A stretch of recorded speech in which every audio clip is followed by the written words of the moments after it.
अस्सलामुअलैकुम व्यूअर्स, मैं हूं इंजीनियर हबीब और आप देख रहे हैं मेरा यूट्यूब चैनल जिसका नाम है इलेक्ट्रिकल वॉल। उम्मीद करता हूं कि आप सब लोग बिल्कुल ठीक ठाक होंगे, खैर खैरियत से होंगे। व्यूअर्स, अल्हम्दुलिल्लाह हमारे कमर्शियल एंड इंडस्ट्रियल स्केल के प्रोजेक्ट्स जो हैं वो रनिंग में हैं। आज मैं अपने एक प्रोजेक्ट साइट के ऊपर आया हूं जो कि हमने इंस्टॉल की है खागवानी गाँव के अंदर और हजरों में है, ज़िला अटक में आता है, हमारे एरिया में ही आता है।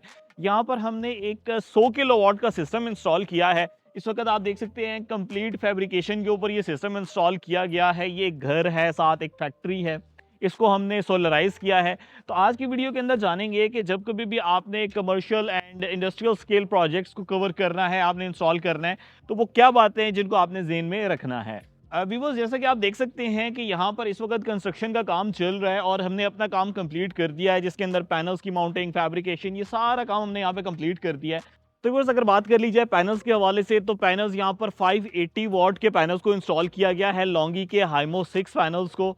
और कम्बिनेशन की बात कर ली जाए तो जैसा कि हमारे पास दो इन्वर्टर्स को इंस्टॉल किया गया है, 60 किलोवाट के फॉक्स कंपनी के इन्वर्टर्स, यानी इन्वर्टर 120 किलोवाट के हो गए और पैनल लगभग हमारे पास 100 किलोवाट के हो गए। हमने एमपीपीटीज के को ख्याल में रखते हुए, कम्बिनेशन को ख्याल में रखते हुए टोटल यहाँ पर 6 स्ट्रिंग्स पर इन्वर्टर प्रोवाइड की हैं, जिसके अंदर हमारे पास 14-14 और 15-15 के कॉम्बिनेशन को फॉलो किया गया है। व्यूअर्स, आप देख सकते हैं टॉप ऑफ द लाइन चीज़ों को यहाँ पर इस्तेमाल किया गया है। पैनल्स की क्वालिटी, फैब्रिकेशन आपको नज़र आ रही है। जिन बुनियादी फीचर्स को ज़हन में रखते हुए ये फैब्रिकेशन की गई है, उसके अंदर ये था कि हमने छत के ऊपर ड्रिलिंग मिनिमाइज़ करनी है, कम से कम करनी है। इस बात को ज़हन में रखते हुए हमने जब यहाँ पर लेंटर डल रहा था तभी इसके जो एक्सटेंडेड ये लेंटर के जो रॉड्स होते हैं इनको बाहर निकाल दिया, ताकि इसी के ऊपर हम वेल्डिंग कर लें और हमारी जो बेस प्लेट्स हैं उसके साथ फिक्स हो जाए। व्यूअर्स, इसी के साथ ही आप देख सकते हैं कि लाइटनिंग अरेस्टर्स को इंस्टॉल किया है प्रॉपर तरीके से अर्थिंग करके। यहाँ पर लाइटनिंग अरेस्टर को लगा दिया ताकि हमारे पास एसी साइड की प्रोटेक्शन भी मौजूद रहे, हमारे पास डीसी साइड की प्रोटेक्शन भी मौजूद रहे। तो ऑब्वियसली लाइटनिंग अरेस्टर हमारी लाइटनिंग स्ट्राइक से प्रोटेक्ट करते हैं, तो यहाँ पर इंस्टॉल कर दिए गए हैं। प्रॉपर वे में आइसोलेटर्स के साथ लगा के यहाँ पे किया गया है। व्यूअर्स, जब कभी भी आप फैब्रिकेशन करवा रहे होते हैं तो मैं हमेशा से यही सजेस्ट करता हूँ कि फैब्रिकेशन के अंदर क्वालिटी पे आपने बिल्कुल भी कॉम्प्रोमाइज़ नहीं करना। जस्ट फैब्रिकेशन पे लोग पर वॉट के ऊपर चीज़ें कोट कर देते हैं। ऑब्वियसली हम भी पर वॉट पे कोट कर रहे होते हैं, लेकिन जिन बातों का आपको पता होना चाहिए, आपके पास गार्डर किस क्वालिटी का है। मोस्टली हम मुगल का गार्डर इस्तेमाल करते हैं 1.6 का। इसी के साथ ही जीआई गैल्वनाइज्ड आयरन के जो सी चैनल्स हैं वो इस्तेमाल करने हैं। मुगल के ही राफ्टर्स इस्तेमाल किया करें। क्रॉस स्पाइस डिपेंड करता है कि आप कितने इस्तेमाल कर रहे हैं, वो आपकी फर्दर प्रोटेक्शन के लिए होता है।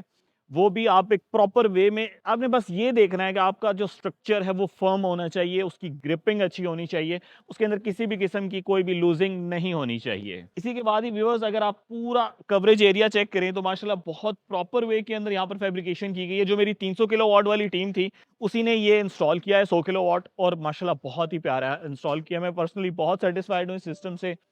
इसके बाद मैं आपको लेके चलूँगा लोअर साइड पे, वहाँ पे हम जानेंगे कि इन्वर्टर्स का कैसा काम चल रहा है। ड्यूरिंग इंस्टॉलेशन भी आपको शेयर की जाएंगी डिटेल्स, और उसके बाद जब कंप्लीट इंस्टॉल होके इसको हम एनर्जाइज कर देंगे और जो जनरेशन आ रही होगी वो भी मैं आपसे शेयर करूँगा।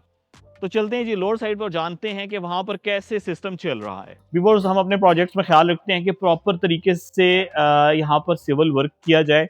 ये आप देख सकते हैं कि फाउंडेशंस बनाई जा रही हैं, बेस फाउंडेशंस बना रहे हैं ताकि जो बेस प्लेट्स हैं वो इसके अंदर फिक्स रहें। और ओवरऑल जब बेस हमारी स्ट्रांग होती है तो विंड इम्पैक्ट बहुत ज़्यादा रिड्यूस हो जाता है, न्यूट्रलाइज हो जाता है। तो उम्मीद करता हूँ कि आपको ये अच्छा लगा होगा और हम अपनी तरफ से बेस्ट एफर्ट पुट कर रहे हैं। व्यूअर्स, ये आप देख सकते हैं जी, फॉक्स के हमारे पास 60 किलोवाट के इन्वर्टर हैं, 10 साल वारंटी पे हैं। इससे पहले जो हमने 300 किलोवाट की साइट कवर की थी उस पे भी 125 किलोवाट के जो फॉक्स के ही इन्वर्टर्स थे उनको इस्तेमाल किया गया था। और ये हाउसिंग है जी, बड़ा ज़बरदस्त सा हैवी ड्यूटी सा इन्वर्टर है। इसके साथ आपको सारी एसेसरीज़ मिल जाती हैं। ये आप देख सकते हैं वाईफाई के लिए हमें इसकी डोंगल मिल गई, जिसके अंदर हमें सारे पैरामीटर्स की डिटेल्स पता चल जाएंगी। MC4 कनेक्टर्स, ये क्योंकि हैवी इन्वर्टर्स होते हैं ना, तो इनको उठाने के लिए, लगाने के लिए ये ज़रूरत होता है। और ये एक और है सेट। अभी वो डिज़ाइनिंग फेज़ में स्टेप बाय स्टेप साथ साथ मैं बता रहा हूँ कि हम जब आते हैं और आके एस्थेटिकली देखें कि कौन सा बॉक्स कहाँ लगना चाहिए। वैसे तो आप जिस तरह मर्जी लगा दें, सिस्टम ने वर्किंग करनी है, सिस्टम ने काम करना है, लेकिन वो होती है ना एक एस्थेटिक सेंस की चीज़ लगे हुए कैसे लग रही है, अच्छी लग रही है, खूबसूरत लग रही है, बस उस फैक्टर का ज़रा हम लोग ज़्यादा ख्याल कर रहे होते हैं। तो अभी डिज़ाइन कर रहे थे, मैं और सर रसीब डिस्कस कर रहे थे कि कौन सी चीज़ कहाँ पे होनी चाहिए, डिफरेंट पॉसिबिलिटीज़ डिस्कस की जा रही थी। और सारे डिस्कशन करते हैं तो बेहतर सोल्यूशन निकल आता है। अभी हमारे प्लान में कुछ ऐसे है कि दोनों इन्वर्टर ऊपर आ जाएँगे उसके नीचे हमारे पास एक स्पेशल किस्म की डक्ट है, वो मैंने पाउडर कोटिंग करवाने के लिए दी हुई है, वो आ जाएगी, वो लगेगी। लेफ्ट साइड के ऊपर कंप्लीट डीसी का प्रोटेक्शन बॉक्स है। अगर आप इस साइड पे देखें तो ये हमारे पास डीसी का प्रोटेक्शन बॉक्स हमने रेडी करवा दिया है, ये लगेगा। इसी के लोअर साइड से वही सेम डक्ट जैसे मैंने आपसे जिक्र किया है, वही सेम डक्ट दोबारा नीचे से चल रही होगी। और राइट साइड के ऊपर हमारा एसी का प्रोटेक्शन बॉक्स आएगा, जिसमें एमसीसीबीज लगे हुए हैं, जिसके अंदर करंट ट्रांसफार्मर्स लगे हुए हैं, जो हमें ये भी बताएगा कि हमारा सिस्टम जो है इंडिविजुअली कितनी पावर बना रहा है। यानी एक सिस्टम, फॉक्स के 2 इन्वर्टर है, एक सिस्टम कितनी बना रहा है, इसी तरीके से दूसरे सिस्टम कितनी बना रहा है। तो दोनों डिटेल्स हमें यहाँ पता चलेंगी। चलिए मैं आपको एसी बॉक्स भी साथ ही दिखाता हूँ, आप देखिएगा। ये हम एसी बॉक्स जो है ये रेडी करवा के लाए हैं। तीनों लाइट्स इसके ऊपर लगी हैं, तीनों फेजेस के लिए। और ये बड़े मज़े के मीटर्स हैं व्यूअर्स, ये लाजमी लगवाया करें, L1 L2 L3। और साथ आपको एम्पियर्स भी बता रहे होंगे कि तीनों फेजेस पे कितनी करंट्स आ रही है और कितने वोल्ट्स जा रहे हैं। ये आप देख सकते हैं चिंट के ब्रेकर्स हैं, चिंट की ही साथ एसपीडीज इसमें इंस्टॉल की गई हैं, करंट ट्रांसफार्मर्स लगे हुए हैं। तो ये सारे रेडी कर लिए हैं, अब इंस्टॉल करेंगे, इसके बाद वायरिंग करेंगे। डीसी साइड पे आ जाए तो आप देख सकते हैं सेम एज इट इज़ चिंट के ही ओरिजिनल डीसी ब्रेकर्स को इस्तेमाल किया गया है। अच्छा, यहाँ पर जो लाइट्स हैं ये वैसे एसी लाइट्स हैं, जस्ट फॉर कह सकते हैं ब्यूटिफिकेशन।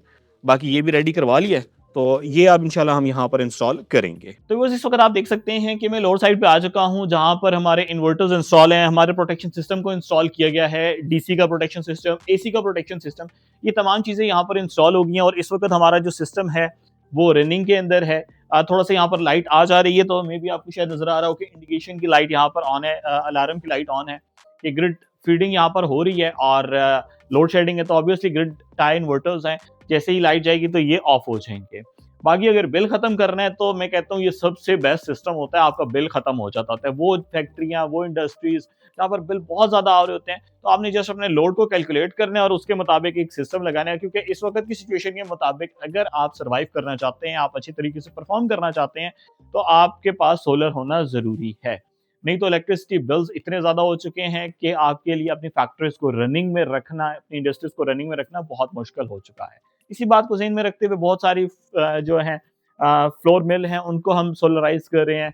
बहुत सारी small and medium scale industries जो है हम उनको सोलराइज कर रहे हैं। अब आ जाते हैं हम अपने सिस्टम की तरफ। मैं आपको पूरी डिटेल्स बताऊंगा कि सिस्टम जो है कहाँ से बाय किया गया है। मैं जब वर्किंग कर रहा होता हूँ तो हर वो चीज़ जो बेस्ट होती है मैं वहाँ से जाके बाय करता हूँ। लेट्स से अगर आप डीबी बॉक्सेस की बात कर ली जाए, तो ये लाहौर में हमारे एक भाई हैं, जुल्फ़िकार नाम है, बहुत ही अच्छा काम कर रहे हैं। फ़िरोज़पुर रोड पे उनका उनका ऑफ़िस है, उनकी शॉप है, इंडस्ट्रियल स्केल का बहुत प्यारा काम करते हैं। तो उनसे हमने ये पूरा डिज़ाइन करवाया है। मैं खुद लाहौर गया, वहाँ पे जाके ये पूरा बॉक्स रेडी करवाया है, साथ डीसी का बॉक्स रेडी करवाया है, और जो मेरी टीम्स है उन्होंने यहाँ पर इंस्टॉल किया है। हम भी बस एक चीज़ जो मैं चाहता हूँ कि हमारे छोटे प्रोजेक्ट्स में भी होनी चाहिए, अभी बस वो ये वाली डक्ट पट्टी है जो कि मेटल की डक्ट होती है। मोस्टली हम 60 बाय 60 की जो आदम जी की हो गई या किसी और कंपनी की प्लास्टिक की इस्तेमाल करते हैं, वो भी बहुत अच्छी चीज़ है। लेकिन जो मेटल की डक्ट है वो मुझे पर्सनली ज़्यादा पसंद है, कि उसके अंदर सेफ्टी लेवल और बढ़ जाता है। इस लाइफ इसकी बहुत बेहतर होती है। ऑब्वियसली ये थोड़ी कॉस्टली होती है। जो मीडियम प्रोजेक्ट्स होते हैं, रेजिडेंशियल प्रोजेक्ट्स होते हैं, उसमें मोस्टली लोग इसको प्रेफर नहीं करते। लेकिन मैं कोशिश करूंगा कि अपने आने वाले प्रोजेक्ट्स के अंदर जरूर ये ऐड करूं। इस साइज की नहीं, ऑब्वियसली इससे छोटे साइज की होती है, लेकिन ये एक बड़ी प्यारी चीज़ है। इसी के साथ व्यूअर्स ये आप देख सकते हैं कि ये है जी हमारे पास एसी का प्रोटेक्शन बॉक्स, और एसी के प्रोटेक्शन बॉक्स के अंदर चिंट के यहाँ पर ब्रेकर्स को इस्तेमाल किया गया है। 100 एम्पियर के 2 ब्रेकर्स हैं, एक एक इन्वर्टर के लिए एक एक ब्रेकर है। फॉक्स के हमारे पास 60 किलोवाट के 2 इन्वर्टर्स हैं जो कि यहाँ पर इंस्टॉल किए गए हैं। तो बस यहाँ पे आप देख सकते हैं कि आपको वोल्टेजेस नजर आ रहे हैं, 258, 257, 256 और 44 एम्पेयर जो है वो पर फेस फीडिंग हो रही है। बाकी फॉर द ब्यूटिफिकेशन पर्पस यहाँ पर कुछ इंडिकेशन लाइट्स हैं जो कि ना सिर्फ खूबसूरती के अंदर इजाफा कर रही हैं, बल्कि आपको ये भी बता रही होती हैं कि आपके पास तीनों फेजेस आ रहे हैं, L1 L2 L3, एक इन्वर्टर के इस तरीके से दूसरे इन्वर्टर के। ओवरऑल यहाँ पर थोड़ा वोल्टेजेस का इशू चल रहा है, तो हमने इन्वर्टर के अंदर जो वोल्टेज लिमिट है उसको इंक्रीज कर दिया है। इसी के साथ ही अगर मैं डीसी साइड के ऊपर आ जाऊँ, तो वो ये है जी हमारे पास डीसी का प्रोटेक्शन सिस्टम, जिसके अंदर चिंट के ब्रेकर का इस्तेमाल किया गया है। चिंट के ओरिजिनल ब्रेकर्स यहाँ पर यूज किए गए हैं, 63 एम्पियर्स ईच डीसी ब्रेकर। और एक एमपीपीटी जो है उसके अंदर 6 स्ट्रिंग्स जा रही हैं। तो आप देख सकते हैं 1 2 3 4 5 6, 6 ब्रेकर एक साइड पे एक इन्वर्टर के लिए, 6 ब्रेकर दूसरी साइड पे दूसरे इन्वर्टर के लिए। और ये प्रॉपर वे में टैगिंग करके यहाँ पर इंस्टॉल किया गया है। वायर ऑब्वियसली वर्ल्ड वाइड की हमारे पास XLPO/XLPO केबल है, जो कि वेदर प्रूफ है, फायर रेजिस्टेंट है, बहुत ही जबरदस्त केबल है। बाकी इस वक़्त दोनों हमारे इन्वर्टर्स ऑनलाइन हो चुके हैं और दोनों की जनरेशन परफॉर्मेंस जो है वो मैं आपको सॉफ्टवेयर के थ्रू चेक करवाता हूँ। व्यूअर्स इस वक़्त आप देख सकते हैं कि दोनों इन्वर्टर्स को हमने ऑनलाइन कर दिया है, हमारे मोबाइल पे शो कर रहे हैं। इस वक़्त जो जनरेशन आ रही है वो हमारे पास 33.7 यानी 34 किलोवाट की सोलर से जनरेशन हमें मिल रही है। व्यूअर्स अल्हम्दुलिल्लाह हमने प्रोजेक्ट कंप्लीट कर लिया है। यहाँ पर 60 किलोवाट के 2 इन्वर्टर्स फॉक्स के इंस्टॉल कर दिए हैं, 700 किलोवाट के पैनल्स को इंस्टॉल कर लिया है और अल्हम्दुलिल्लाह हमारा प्रोजेक्ट जो है ये रनिंग में है। अगर आपको ये वीडियो अच्छी लगी है तो ज़रूर कमेंट सेक्शन में बताइएगा। अगर आप हमसे कॉन्टैक्ट करना चाहते हैं तो अटैक ऑफिस में भी कॉन्टैक्ट कर सकते हैं, लाहौर ऑफिस में भी कॉन्टैक्ट कर सकते हैं। इंशाल्लाह हम अपनी सर्विस आपको बेहतर तरीके से प्रोवाइड करेंगे। आप मुझे इलेक्ट्रिकल वॉल की टीम को अपनी दुआ में याद रखिएगा। Take care of yourself. अल्लाह हाफ़िज़। अस्सलाम वालेकुम।